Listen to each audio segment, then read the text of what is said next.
This election continues to grow more and more contentious. Especially, I think that it is worth noting that there seems to be a widespread perception among folks on the left that Donald Trump is as the satanic, incredibly evil figure, that if Trump goes away, everything in the United States gets better.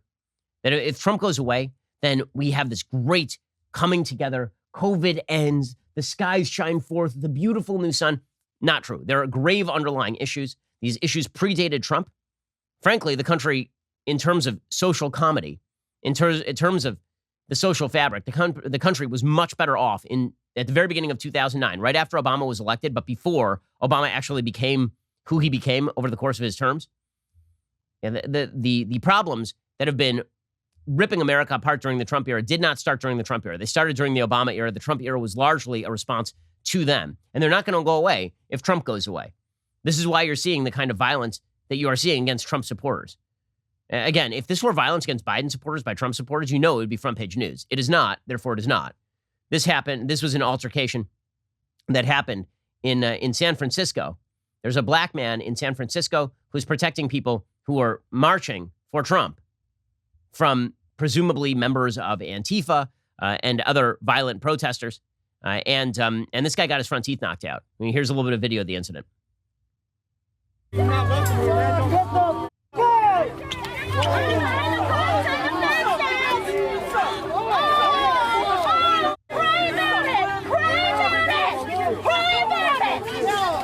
I mean, the guy's literally just standing there, and they're trying to walk away. And these jackasses in black masks come up to them and just start punching them directly in the face. I mean, that's absurd. It's absurd. How is this acceptable in civil society? The answer is it's not. But when you say it's okay to punch a Nazi and then you define everybody you don't like as a Nazi, it becomes very easy for this to happen. Meanwhile, reportedly in Washington, D.C., this is according to the Post-Millennial, a female Trump supporter was allegedly attacked and hospitalized by Women's March and Black Lives Matter activists after she participated in a pro-Trump rally. Isabella Maria DeLuca, whose bio identifies her as a Turning Point USA ambassador, posted images of her injuries while recovering at a local hospital. Apparently, she is outreach director for the Republicans for National Renewal, which is a pro-Trump organization. A Breitbart News reporter attending the event captured footage of DeLuca waving a Trump flag and shouting 4 more years earlier in the day. DeLuca says that she was assaulted by an older female. She said the first woman was a white older woman. She had glasses on, a glittery bedazzled Black Lives Matter shirt. She looked like she could have been my grandma, honestly. According to DeLuca, a younger assailant then grabbed DeLuca's pro-Trump flag. When she tried to grab it back, the woman allegedly punched and choked her. DeLuca said she felt reluctant to defend herself due to the advanced age of her attacker, but was determined to retrieve the flag when it was snatched. DeLuca told the publication a younger female Black Lives Matter supporter assisted the older woman who had initially assaulted her by hitting, pushing, and punching DeLuca. Apparently, she was treated with a cervical collar due to her head and neck injuries and said she was suffering from blurry vision and dizziness due to the impact. And we've seen this sort of stuff fairly routinely across the country. You know, people who are wearing MAGA hats, and this is treated as though they are wearing a swastika on their hats, and therefore people are being punched.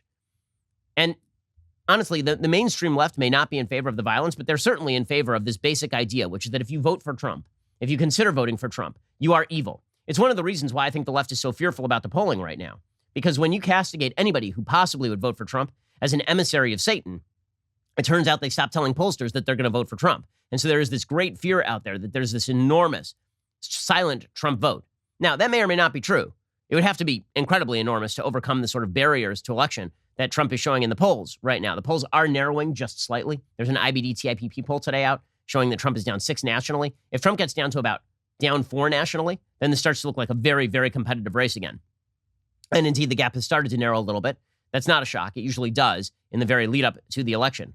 But the kind of language that is used by typical mainstream members of the left is indicative of their thought process when it comes to how Trump supporters are to be viewed. And it is specifically because of that I think Trump has such a high level of support among Republicans, among other reasons, which is if you suggest that everybody who supports conservative viewpoints is the equivalent of President Trump. Like they treated Romney and they treated Trump kind of the same way.